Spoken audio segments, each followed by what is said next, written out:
এখন 2023 সাল চলছে, 1444 হিজরি চলছে।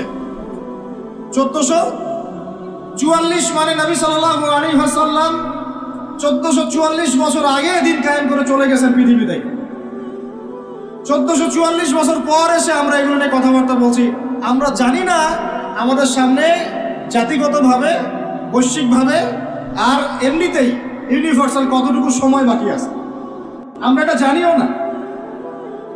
হাদিসে অনেক আগেই বলা হয়েছে যে এই 2 আঙ্গুলের ডিস্টেন্স যতটুকু, তোমরা আমার 2 আঙ্গুল দেখো, এই 2 আঙ্গুলের ডিস্টেন্স যতটুকু আমার আগমন আর কিয়ামতের দূরত্ব এতটুকু। নবীজি অনেক আগে বলেছেন যে আসর থেকে মাগরিব সময়টার উদাহরণ, মিসাল হচ্ছে আসর থেকে মাগরিব। এইভাবে দিন কায়েম হয় না। আমরা যদি দিন সত্যিকার অর্থে কায়েম করতে চাই, আগে বেসিক ঠিক করতে হবে। আজকে রাতে দোয়া কবুল হবে ইনশাআল্লাহ। এখন যেহেতু আমরা একটা জামার মধ্যে আছি, আল্লাহর ফেরেশতারা এটা ঘিরে রেখেছেন ইনশাআল্লাহ। আল্লাহ পাক অবশ্যই আমাদের কথা শুনছেন, দোয়া শুনছেন।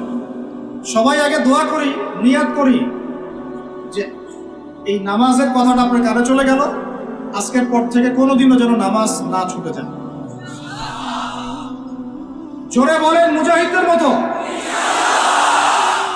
আল্লাহ আমাদের দোয়া আপনি কবুল করুন।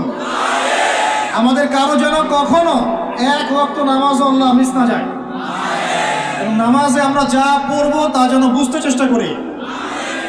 আল্লাহ পাক আমাদের সবাইকে কোরআন বিশুদ্ধ করে তেলাওয়াত করার তৌফিক দান করেন, এবং কোরআনের ভাষা আরবি শেখার তৌফিক দান করেন। আরবি না শিখে আমরা দাওয়াতি কাজে আসবো না, এবং আমরা সবসময় মুহাক্কিক ওলামায়ে কেরামের সাথে থাকবো।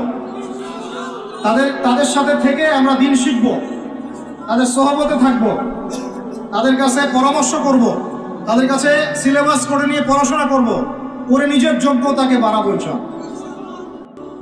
আল্লাহ পাক আমাদের দোয়া যেন কবুল করেন। আমরা সবাই হালাল খাবো আগে ইনশাআল্লাহ, কোনোভাবেই হারাম রিজিকে যাব না ইনশাআল্লাহ। আল্লাহর সাথে যুদ্ধ করব না, নবীর সাথে যুদ্ধ করব না, সুদভিত্তিক অর্থনীতির সাথে আমাদের যেন কোনো সম্পর্ক না থাকে। যদিও এটা এই বিশ্বে একদম অলমোস্ট ইম্পসিবল।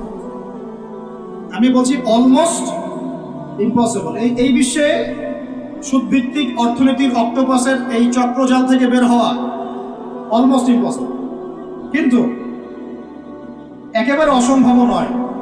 আল্লাহ পাক যদি তৌফিক দেন আর আমাদের নিয়ত যদি ঠিক থাকে, ইনশাআল্লাহ চেষ্টা করলে আল্লাহ পাক রাস্তা দেখাবেন ইনশাআল্লাহ। স্বেচ্ছায় সুদ খাবো না, কারণ